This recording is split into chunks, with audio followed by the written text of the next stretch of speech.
Hi, I'm Patty Ann Brown, and you are in the strategy room. Pollsters and the political establishment stood in amazement last night as Donald Trump pulled out an historic win over Democratic candidate Hillary Clinton. Trump will now be the 45th president of the United States, and campaign manager Kellyanne Conway accredited what she called undercover Trump voters and other important factors for his win.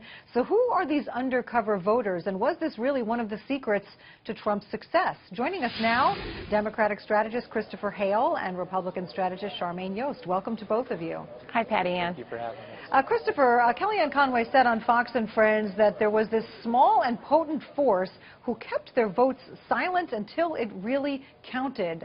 Do you think that was the case? Look, I think it's clear that there were Americans across the country who felt they were not being heard by either Democrats or Republicans, and they found someone that they thought could speak for them in Donald Trump. I'm not necessarily sure he's the man to really put their hopes and expectations in, but was there a hidden Trump vote? You betcha. You could see it last night. I have to say also, though, Donald Trump he's not a politician, he said, but he did old school politics. He got a group of middle-class voters, told them about days they longed for in the past, and told them who to blame for it. Quite honestly, I think it was the politics of division. It's a way to get to 50% plus one. He actually lost the popular vote, but he clearly won the Electoral College. It might be a way to win elections, but I hope the President-elect of the United States governs in a completely different way. These people, why did they keep their vote silent? Kellyanne Conway said they were not embarrassed. They were just tired of arguing about their political preference. Charmaine, did they also keep their preference from pollsters? How did this work? Well, I think there's a lot of different factors going on here, Patty Ann, and one of the things that I would point out about Christopher's take on this is that actually Donald Trump mobilized more Hispanic voters, more African Americans than we've actually seen from the GOP side in the past. He also mobilized more of the white women, college-educated women, than we were predicting ahead of time.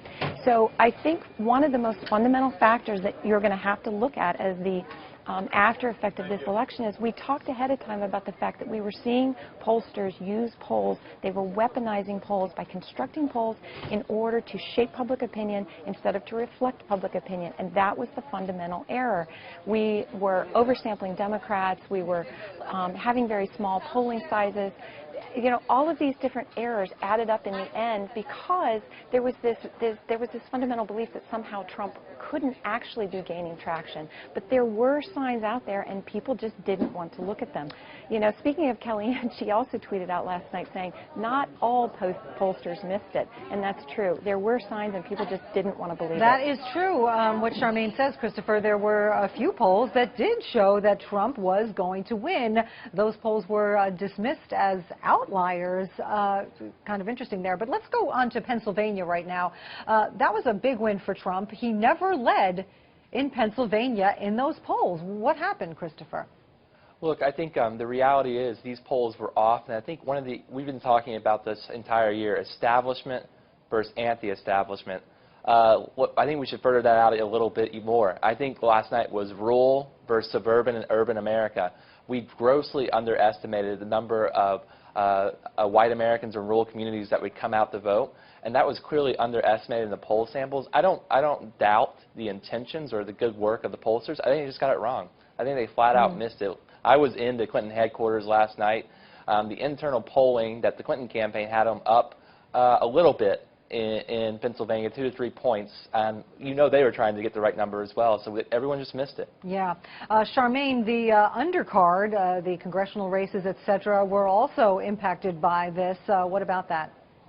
Well, you know, it was just a good night all the way across the board, and I think that's one of the more important factors that we have to look at in terms of interpreting the results last night. You had the Republicans holding on to the House, holding on to the Senate, and now taking the presidency. So, you know, in terms of looking at this as a movement, that's the evidence you want to be seeing. There's a temptation, I think, for the interpreters of this election to see this as being all about Donald Trump. What this is it was about a movement that he tapped into. It was a complete repudiation of the direction that we've been headed in, and buying into this idea that we need change, we need to see a different direction that we move in. And that's that's really an essential message that we can't miss as we move forward. All right, Christopher and Charmaine, thank you both so much for joining us. Thank you, Patty Ann. And for political news and more, stay right here on FoxNews.com. I'm Patty Ann Brown. Thanks for watching.